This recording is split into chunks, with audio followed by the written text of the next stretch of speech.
पूरे railway station पर सन्नाटा था। जोर जोर से हवाएं चल रही थी।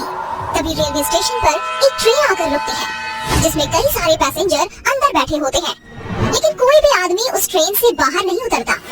सभी लोग अपनी खिड़कियां बंद कर लेते हैं कि तभी अंदर से एक औरत अपने पति से कहती है, सुनिए जी, इस स्टेशन पर कोई उतर नहीं रहा, ट्रेन आगे क्यों नहीं बढ़ रही और सबने अपनी खिड़कियां क्यों बंद कर ली? कितनी गर्मी हो रही है, ऐसे तो मेरा दम घुट जाएगा। उसकी बात सुनकर तभी एक बूढ़ा आदमी कहता है, चुप करो, कुछ मत कहो। अगर अपनी और हमारी जान की सलामती चाहते हो तो भगवान के लिए चुप रहो। वो दोनों चुड़ैल बाहर ही है अभी। तभी उनके आगे वाले VIP डब्बे में एक परिवार होता है जो नैनीताल से अपने गांव सहारनपुर जा रहा होता है।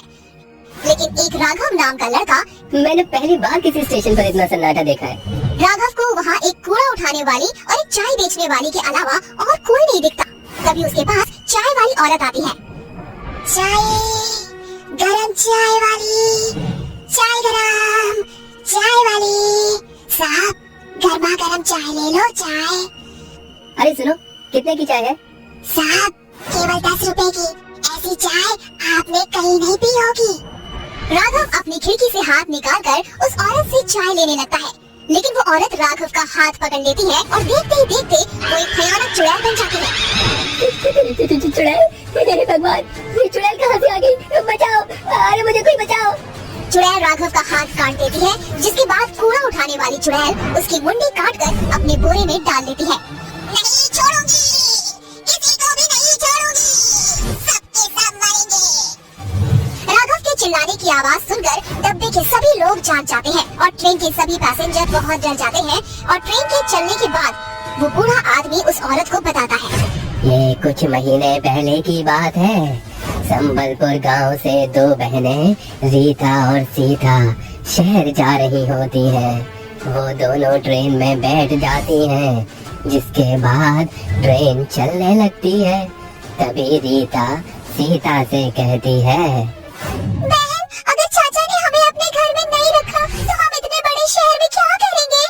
देख बहन, हमें कुछ तो करना ही होगा, क्योंकि अब हमारे साथ हमारे माता पिता नहीं है जो हमारी देखभाल कर लेंगे। हमें खुद ही अपना ख्याल रखना होगा। उस स्टेशन पर एक कूड़ा उठाने वाला था और एक चाय बेचने वाला। ट्रेन के सभी पैसेंजर सो गए थे कि तभी सीता रीता से कहती है, बहन, बहुत जोरों की भूख लगी है, चलो चाय पीकर आते हैं। वो दोनों बहनें सुनसान स्टेशन पर ट्रेन से उतर जाती हैं, जिसके बाद सीता चाय लेने जाती है। वहीं रीता को प्यास लगती है, इसीलिए वो पानी पीने के लिए कूड़ा बीनने वाले से पूछती है, भाई साहब, मुझे बहुत जोरों से प्यास लगी है, क्या यहाँ पानी मिल जाएगा? कूड़ा बीनने वाला उसे बहुत ध्यान से देखता है, जिसके बाद वो उससे कहता है, उस कमरे में पीने के पानी की टोटी लगी है, जाओ पी लो। रीता पानी पीने के लिए उस कमरे की तरफ जाने लगती है कि तभी वो कूड़ा बीनने वाला उसके पीछे पीछे आता है और कमरे का दरवाजा लगा देता है। अरे भाई साहब, ये तुम क्या कर रहे हो? दरवाजा खोलो, मुझे बाहर जाने दो। ऐसे कैसे जाने दो? पहले वो काम तो कर दूं जिसके मुझे पैसे मिले। क्या चाहते हो तुम? साफ साफ बोलो। रीता बहुत डर जाती है। इतने में वो आदमी एक खंजर निकालता है और उसके दोनों हाथ और उसकी मुंडी काट देता है। रीता वहीं मर जाती है। उसे मारने के बाद वो आदमी चाय वाले के पास जाता है। जब सीता कूड़े बिनने वाले के हाथ पे खून से लथपथ खंजर देखती है तो वो डर जाती है, लेकिन तभी पीछे से चाय वाला उसका मुंह दबाकर उसे वहीं ले जाता है जहां उसने उसकी बहन रीता को मारा था। ये तुम क्या कर रहे हो? तुमने मेरी बहन को मार दिया। सीता कुछ कहती इससे पहले उस आदमी ने उसके दोनों हाथ और उसकी मुंडी काट दी। उस दिन दोनों बहनें मर जाती हैं। उनकी मौत क्यों हुई आज तक इस बात का पता नहीं चला। सरकार ने भी उन दोनों बहनों की मौत का पता नहीं लगाया, लेकिन उस दिन के बाद वो दोनों बहनें भयानक चुड़ैल बन गईं, जिसके बाद वो रेलवे स्टेशन से उतरने वाले हर एक पैसेंजर के हाथ और उनकी मुंडी काट देती हैं। लेकिन अगर ऐसे ही रहा तो वो दोनों चुड़ैल तो कई लोगों को मार देंगी। हाँ बिटिया, मैं जानता हूँ, इसीलिए मैं संबलपुर गांव से शहर जा रहा हूँ। जहाँ वे दोनों बहनें जा रही थीं। शायद वहाँ जाकर मुझे उन दोनों बहनों की मुक्ति का कोई रास्ता मिल जाए। वो बूढ़ा आदमी शहर में उन दोनों बहनों के रिश्तेदार यानी उनके चाचा जी के घर जाता है, जहाँ उसे पता चलता है कि उसके चाचा कुछ समय पहले ही गुजर चुके हैं। तभी रीता सीता की चाची उर्मिला उस बूढ़े आदमी से कहती है, बाबा मैं ज्यादा कुछ नहीं जानती, लेकिन अपने पति को हमेशा किसी बात को लेकर परेशान देखा करती थी और मरते समय उनकी जेब से ये एड्रेस मिला था मुझे, शायद आपके किसी काम आ जाए।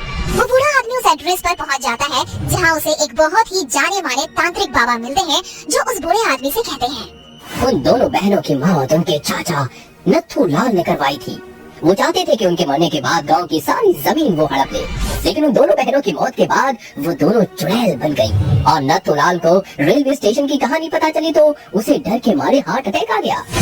बाबा मेरी मदद करो, उन दोनों बहनों को मुक्ति दिलाने में। उन्हें मुक्ति नहीं मिली तो वो ऐसे ही सबको मारती रहेंगी।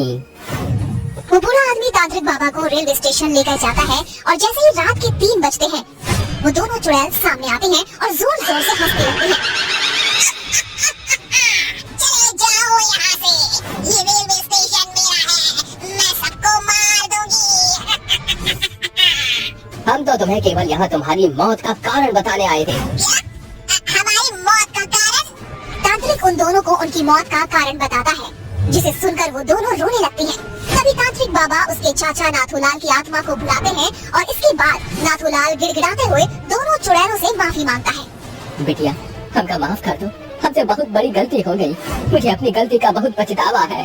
जैसे मैं इस दुनिया को छोड़कर चला गया हूँ, तुम भी मुक्त हो जाओ। ये सच बात है कि अक्सर अपने ही हमें धोखा देते हैं, लेकिन अब हमारा यहाँ रहना भी ठीक नहीं है। हम दोनों मुक्ति चाहते हैं। तभी तांत्रिक बाबा उन दोनों के ऊपर पवित्र जल छिड़क देता है, जिससे वो दोनों चुड़ैलें जलने लगती हैं और उन्हें मुक्ति मिल जाती है।